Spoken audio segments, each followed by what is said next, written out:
Finally back after a little over a year.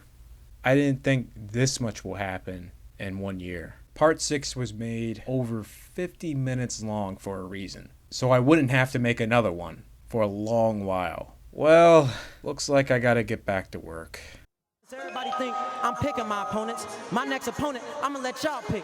I beat Polly. I left with his belt and his girl. Mike Donna all over Proner again. Problem solved. Trying to get into his head, because that can knock. Stick around and fight on some of my undercards if you like. Boom! The table's been turned.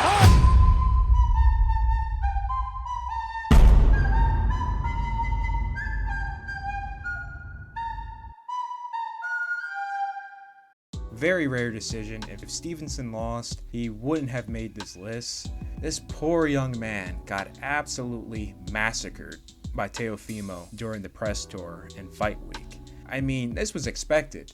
He makes Tim Bradley look like Muhammad Ali, which, funny enough, Showtime had a commercial with Tim poking fun at his skills.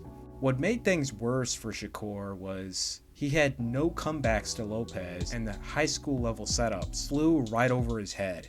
Anyone would know it was leading to that, and homie bit on that harder than a play action with a 50 overall pass and rush defense. My guy with the situational awareness of an Ultima driver. And you know, gonna have Shakur jigger my, you know? You said you're gonna do what? Jigger my balls. What? A little muscular, but that shit don't mean nothing. Muscle don't win fights, but... Faster. You talking about room 40 Faster. though. You said what? You talking about room 40. Yeah. Room 40's nuts. Faster. Yo, you... Have you considered leaving though? I'm gonna let you know that right now. Have you considered leaving though? Have you... Leaving these nuts in your mouth. Dick, bitch ass boy. Suck a dick, bitch ass boy. You's a bitch. You's a bitch. I can't wait. And you a ligma. This one content creator I saw on Instagram said it best after Friday's weigh-in. The best thing Shakur can do is just win. He ain't wrong about that. It don't matter how he wins. KO, close decision, shutout, don't matter. Just win. Lopez had cemented his status being on this list, going full thinking throwing out hard R's while calling out fighters for shock value would generate a larger audience. In boxing nowadays, there's always some type of artificial shock value made to promote fights. This here, why say that? Why go there? To where now you have made your career extremely in exchange for some clout points and short-term maximum viewership. If you win, this train of ignorance will continue because people will pay top dollar to see a villain go down. But if you lose, this pathway to this type of villain you created will end you. There won't be any sympathy from the fight fans when that happens. Winning the build-up is only half of the battle, and Lopez used up pretty much all his ammunition, now running on reserves, as Shakur was completely unfazed by the build-up and was the most locked in he's been in his entire career. The psychology of a person like Teofimo is they only have two weapons before they mentally collapse. If they can't break you mentally before the bell for an easy win, all the bad, horrible things they said would be the reserves that keep them in the fight, to fight harder and get the win. You're gonna hate yourself tomorrow. Some fighters get a thrill of that, to fight harder and rise to the occasion, elevating their game, as Muhammad Ali once said himself. Teofimo was fortunately unable to reach his reserves, and most deservingly received an absolute beatdown by Shakur to where he was mentally and physically broken. A masterclass performance by Shakur and a coming out party to the mainstream. Guy who beat, I mean, legit guys, including Lomachenko. Yeah. It was a big victory for him. And you made him look like he had no business in there. Cinco de Mayo weekend has been a cherished weekend in boxing for well over a decade worldwide.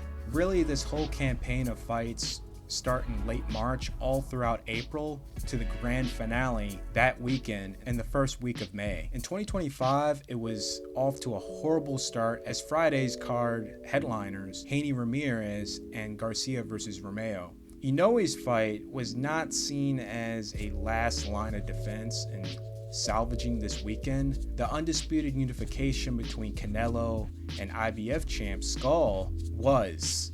Skull's full purse was not revealed, however, he was rumored to have made around $5 million plus a multi-fight deal with Turkey. A career high with a lot more money guaranteed win or lose. Scull will pull off an Albert Hainsworth here, take the money and take a big, massive one all over the fans with this performance.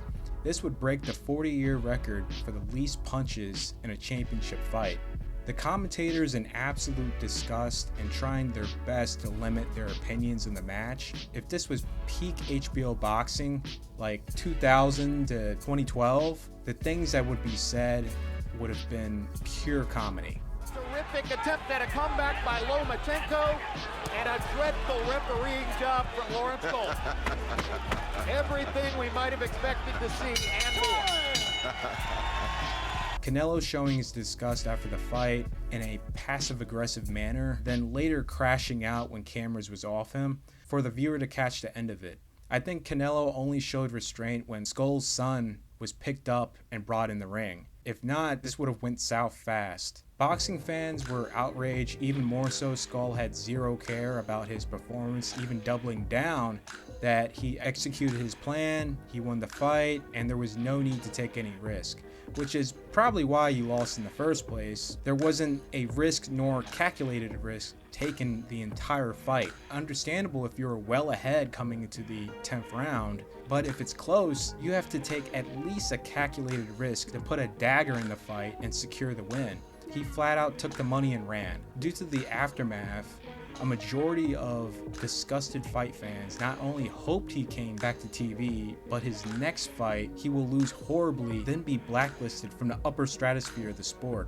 That wish from those fans would come just 6 months later. Oh man, that title. They really wanted you to know he got KO'd, just in case you didn't hear the news and the highlights popped up on your feed. 90% of the comments on this upload is in rejoice that Scull lost, and a small percentage was about how large the ring is, in which, yeah, that ring is massive right there. Like he got the A-side treatment, and this will be his last demands as an A-side. Scull got caught and dropped in the 6th round. He barely makes it out. And the big man to come in. Scull is down. Round 6. Is Scull gonna make it? He's been caught again by Jakub, and he's down. Second time. Since then, he was pulling every trick in the book to survive. Since he was fighting a guy his size with a reach, he expended a lot of energy trying to play defense. This led to slips where he was given extra time to get his legs back. It's just been dominating him ever since. Scull down again. Lands on his elbow, looks defeated. Referee not calling it a knockdown. In the 12th round, Bank will catch him clean and drop him in the final 30 seconds. Scull makes the count rather easily. The ref was ready to resume the fight quick after asking if he's okay. Scull comes forward, obviously off balance, mostly due to fatigue, and the ref weighs off the fight. Champion William Scull complaining, and he's been caught again in the final few seconds. Scull is down, 30 seconds left to go. He looks like he wants to get up. He's up to 7.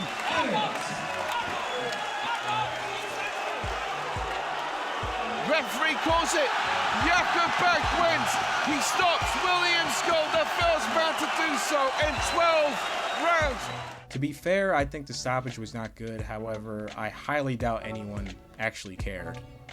Before we get back with the video, be sure to hit that like button for the rest of the folks to see. If you enjoy the content, this is the best way of supporting the page. The comment section topic is, what fighter or fight re-sparked your love for the sport? Boxing or MMA? Leave in the comments. Thanks for sticking around to the end, and let's get back to the video. Doesn't matter who you are, where you come from, there's no place in this sport for this. There's no problem with having pride where you're from, your walk of life, but there's no place for those who use it as a form of being superior to one to promote a fight.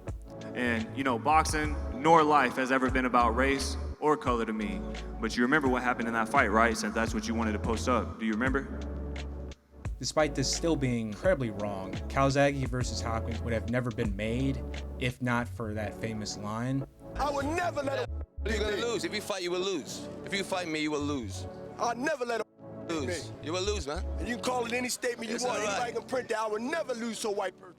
As Joe couldn't get a fight with anyone worth noting after Kessler, his promoter had other plans for him, and at the last minute, Joe on his own dollar flew to Vegas for Mayweather-Hatton to campaign for a Hopkins fight, as Bernard would be there since he was a promoter. This matchup being made was on no one's radar to invest in prior to that moment. Yes. I loved it. I went, yes, this fight's gonna get made right now, and all the cameras before you realize it's on. This here was completely out of pocket. The thing is, he don't even know me. I never kicked it with him, never hung out with him. He's got a lot to say about me. He says, I hate him, and I know that's a strong word, but I hate him, and he irks me. I guess I irk him because I may not hold hands with everyone else in my weight division, and be all buddy with him. And the weird thing with the PBC stable was all these guys were buddy with each other, partying and hanging out, which could be the reason why we never saw the best fights made. Plant wasn't part of that friend pool to where it would conflict in fights being made. Why would I care if anybody in my weight class likes me? Nobody care about why is that my man? concern? Well, then why are you saying that? I'm asking, why are you saying that then? Why would it be my concern? I don't like you. You don't have to like me. Yeah, good. Ain't none of my business all right, if you like me. Don't worry about my opinion. That's my opinion to you. Since Plant wasn't part of that inner friend pool, there was bad blood coming into the fight where this turned into a great promotion, which it should have always been. Everything was competitive and fine till Dirrell ignorantly brought race into the picture. Plant would take the high road and just said, there's no place for this. If I win, it's not because of my race, it's because I am better than you. So, like I said, ain't never been about race or color to me. But come October 15th, when I do beat him, it won't be because I'm white. It won't be because of what I look like. It won't have nothing to do with none of that. It'll be because I'm better than him. This type of locking in here is no different than what we saw with the Shakur Teofimo fight. Dirrell had nothing, so he fought with the mentality that he cannot lose to this man after everything he had said. His face and the energy he gave off showed. It was a nervous energy from the opening bell, while Plant looked calm and cool. Dirrell would purposely make it dirty with low blows, hit on the break, hits to the back of the head, and not once Plant looked phased or even complained to the ref. Dirrell was the one who was doing the complaining. This really gave me some Mayweather-Ortiz vibes. So many headbutts by Ortiz, but you would have never known because of the biased commentary and the fact that Mayweather never showed any emotion or complained to the ref. He tries to muscle him and let him know I'm still big and The third round, that should have been a point deduction. Not only he was hitting on the break after already receiving a hard warning, but right in receiving the break and another warning, he aggressively pushes off Plant's jaw, which is clearly unsportsmanlike conduct. Plant did not say a single word, and he looked completely unfazed. Just moments later, Dirrell would land a counter as Plant was coming in. Instead of exploring his options to get out and throw to see if that actually hurt Plant, he throws him down to the canvas, with Plant not once complaining to the ref. Dirrell, the very next round, in the middle of a clinch, would pick Plant up and push him on the ropes, really just wasting energy to get under his skin because at this moment Plant has showed no emotion. After some good exchanges in the ninth, Dirrell would expend a lot of energy with some scoring blows, mostly roughhousing tactics. Maybe the audio is slightly off by a millisecond, but Harvey Doc says break after Plant had already landed, yet gives Plant a warning for hitting on the break. That wouldn't matter as Plant would send Dirrell to the shadow realm with a one-punch KO. Plant, not really saying anything, would pretend he has a shovel digging up dirt and throwing it on Dirrell. The ref would see that and immediately try to put an end to it. If the shoe was on the other foot, that would have been allowed, as seen numerous times on the network. This followed with Plant finally being vocal. Dirrell didn't stick around for the post-fight interview, which was wise, because Plant would double down that this had nothing to do with color, but with skill between the two. Dirrell was not only sent to the shadow realm with that two-piece, his career was as well, since he walked away from the sport. That's the only way you can retire me. You can't do nothing, man. What you can do? Huh? You can't hit. Yeah, keep on laughing. Dirrell would then state that he did this to sell the fight, and his best friend is white.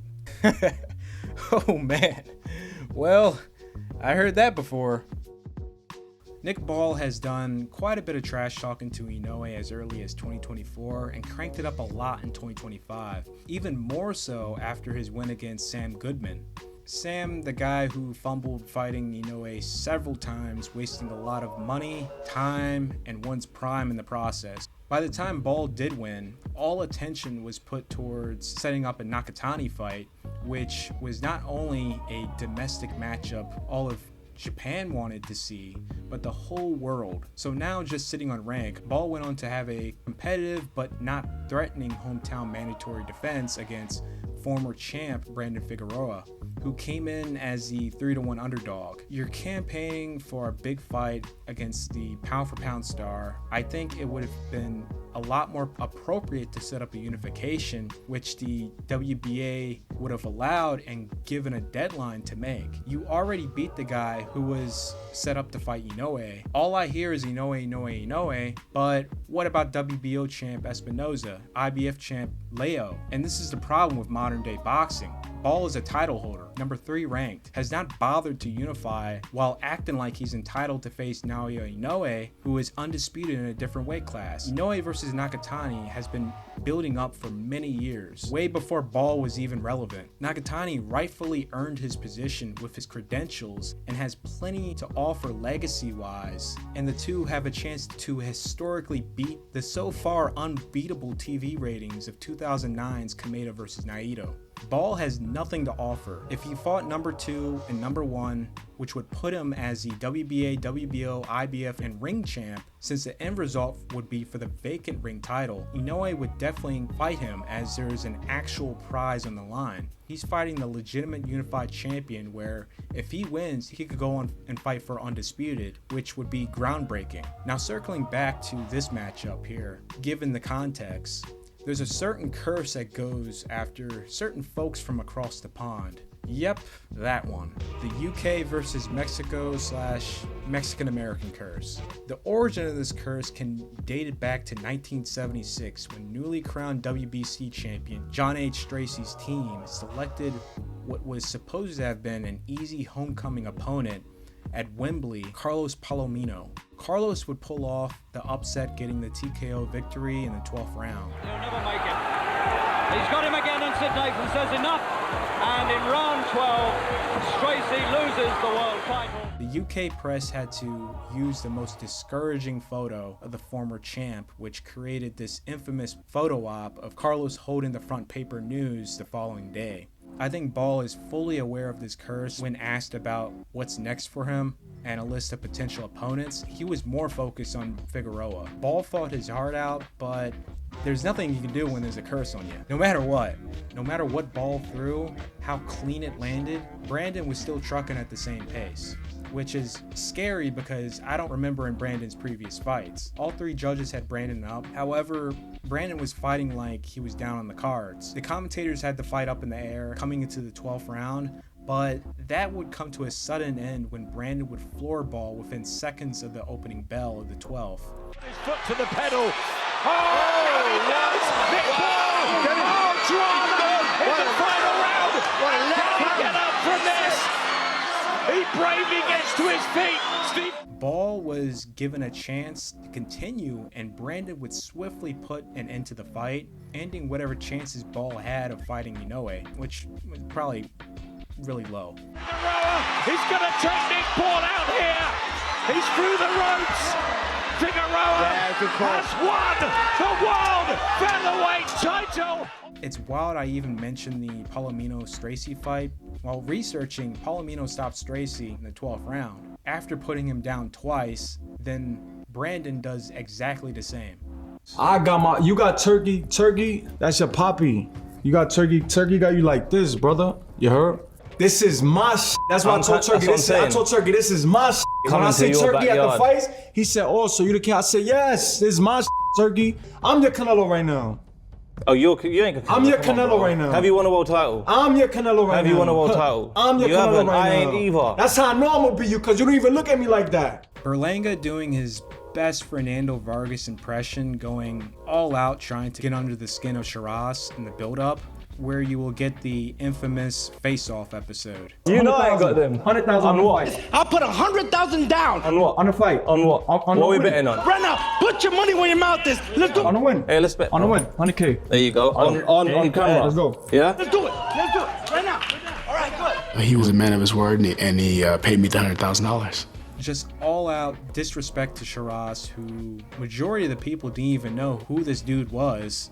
Then for Berlanga during fight week to drag him during the presser. When Sheeraz was given the mic to talk, it was being drowned out by Edgar blasting Jurassic Park music. World title. Oh, yeah, let me put him on now. Let me put him on now, baby. I got someone right here for you. Then Oscar catching strays from Edgar as he begins tossing women's garments and high heels at him. Oscar shook it off, let that East Los Angeles come out of him, and gave the best response. Your jewelry is as fake as your wins. You can't even win a world title. Win one world title, you can talk to me. All while this is happening, Sheeraz is just sitting there questioning why is he even here. Sheeraz was finally given the opportunity to talk uninterrupted, and he would get some love by the attendees. While Berlanga's final statement was flaming garbage, which was met with boos. Alright, the fight itself. Both guys fighting in the pocket, phone booth boxing. Sheeraz, who is not only the taller guy, but has the reach advantage, was fighting Edgar at his own game, probably to make a bold statement. After back and forth from the two on the inside, Sheeraz would find his opening, and a massive one at that, which would lead to landing a 5-punch combination to the head, flooring Berlanga.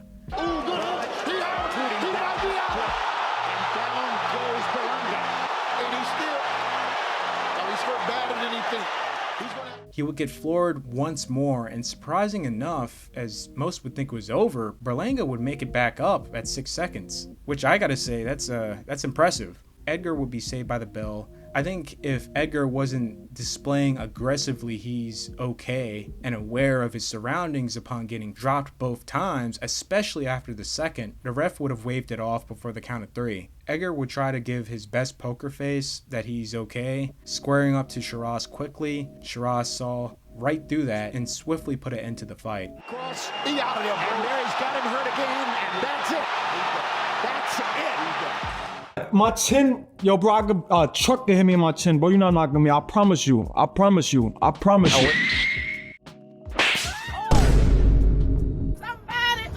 He needs some milk.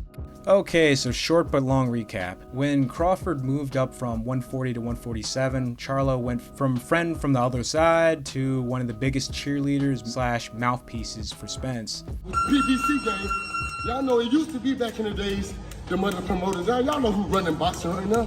Man, y'all come on, man, don't be stupid and slow. Y'all know who the main man in the boxing world. Y'all know who paying the big checks. Y'all know who getting the Al Haney checks. He ain't on my mind, he ain't on my radar. He ain't on nothing. He don't matter to me. He don't matter to Earl. We ain't worried about no damn Terrence couple. We ain't waiting on him. Though, out of the entire PBC stable, Spence is one of the only guys who can actually defend and speak for himself. He don't need the Watsons or some rando lurking around during interviews because he has the communicational skills with media on the level of Ricky Bobby. Look how bad he is in that interview. I felt like I was on a spaceship, and I'm not sure what to do with my hands. So really, it was just out of pocket. He's a groupie. You know what I mean? Like when I moved up in weight, and soon as I called out Spence, and he act like that was his fiance or something. You know, he felt as if Earl couldn't speak for herself. He was, you too little, and Lions, and this Texas, and this and that. Boy, you from Lafayette, Louisiana. You see how these two gentlemen carry themselves and can have a fun verbal sparring session without leading to anything where security or police would have to get involved. We see you get wobbly leg.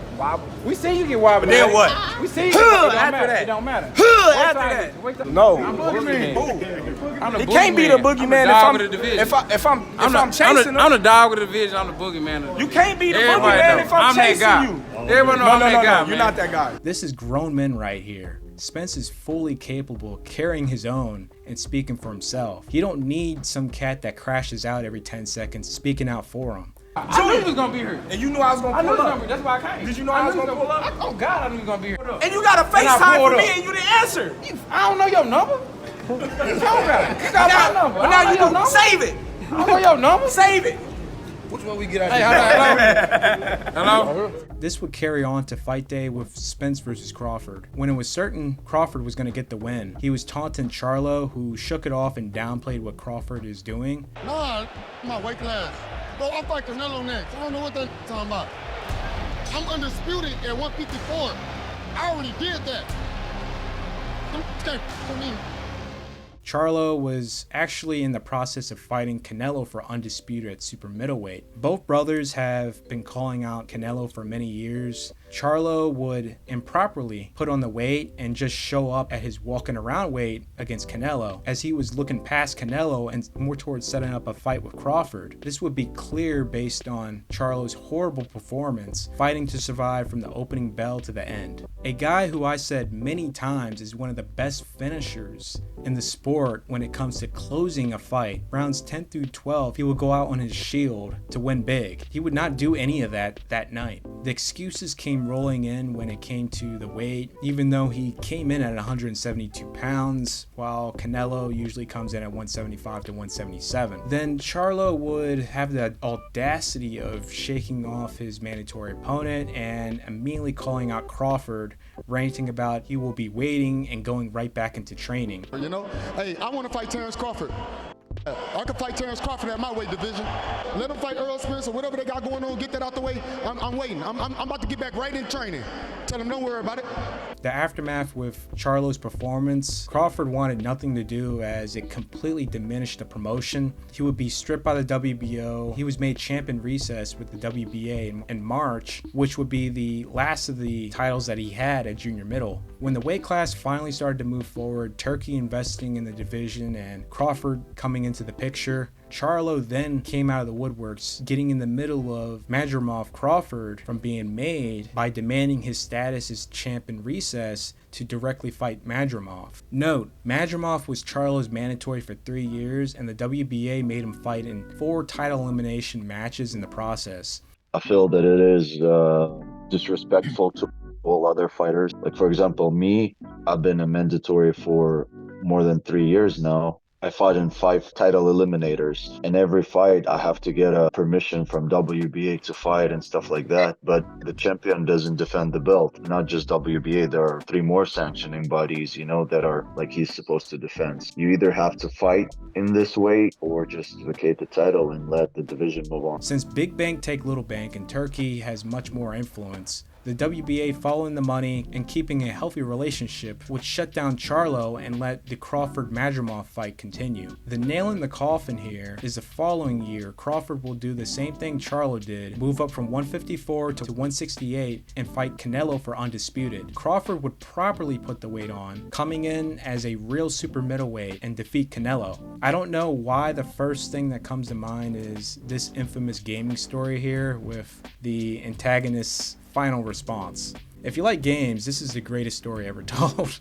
Charlo hasn't fought since the Canelo fight in 2023. He's been clout chasing and faking moves since then. He would have once more the delusional audacity to call out Crawford for a fight, then Ennis, and lastly the man he's been glazing all these years, Errol Spence. Dude man has completely crashed out. Errol gave his 2 cents on the matter and couldn't have said it any better, as he and everyone is making real moves and moved on to greater pastures in their career. Gone, Terrence gone, so you know who else is gonna get a big payday from? So I think that's the only reason calling me out, because everybody know how to spar and win. So hey man, he wants some money. When Norman Jr. came on the scene, I spoke quite high of him. I appreciated his year-to-year activity, getting rounds in no matter what the cost, fighting abroad, then later getting into title contention, taking whatever comes his way to finally landing a title shot.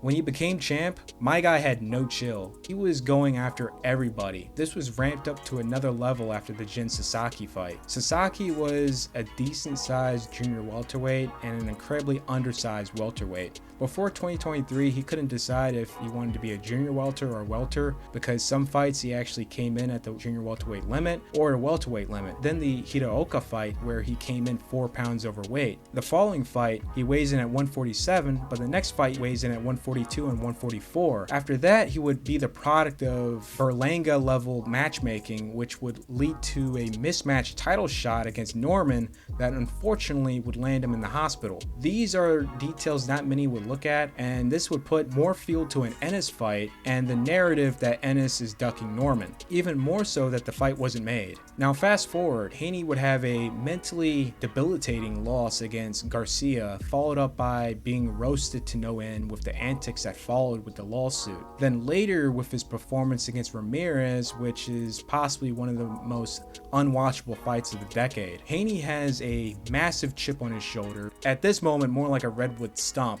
and he needs a name with a belt to regain his stock, while Norman needs a legit name under his belt. It's a matchup made in heaven. Similar to the Shakur situation, however, Haney is a much better talker despite having his dad doing all the talking. You said a moment ago that he's a bum. Yeah. You think that? Yeah, I do. I don't know these guys that he fought. Jack, you don't know him don't mean nothing, Jack. No, I've been boxing for how long? I've been at this top level. Jack, you don't know the people don't know these people. The world don't know these niggas. I'm gonna catch you slipping on your pimping. What if I put you down? You can't. I can't? Boy, you ain't got nothing in them gloves. Remember this day. Remember this day. I'm gonna remember every last piece of every day. Unfortunately, Haney had barely any material to work with here, and Norman had a stockpile to go after Haney in the build-up. He was ripping on everything, most notably his punching power. You violate, I'm gonna demonstrate. Well, stop trying to let flow, but you trying to steal quotes and stuff. You trying to steal quotes, brother. You violate, I'm gonna demonstrate. I want y'all to play them tapes back with Floyd saying everything this man saying. You violate and we'll demonstrate. He violated, so I had to demonstrate. You trying to steal Floyd whole flow. He copied my whole fucking flow. Word for word, bar for bar. Get your own stuff, man. Get your own style. Get your own little, you know what I'm saying? You even got your own swag going on, brother. And I'm gonna show you. I'm gonna show you. Y'all remember this day. Welcome to the new boxing era. Your boy Brian Noble Jr. finna show you how to do this thing. When it came to the fight, Haney would immediately make a statement in regards to his power by flooring Norman in the second round. Are you kidding me? Nice check.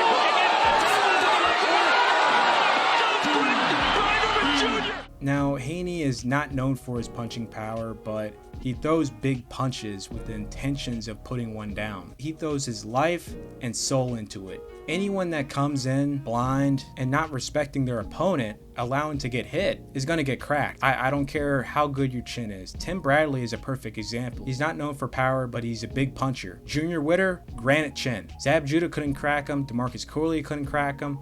But he didn't respect Tim Bradley, and Bradley floored him. Haney would control the fight and humble the champ and score a unanimous decision win to regain the title and become a 3-time world champion. And on top of that, this is Curb Your Clout Part 7. For more installments, be sure to like, share, and if you're new, subscribe to the Patreon for Patreon-backed projects and early access. I'm Alpha Sancho, and I'm out.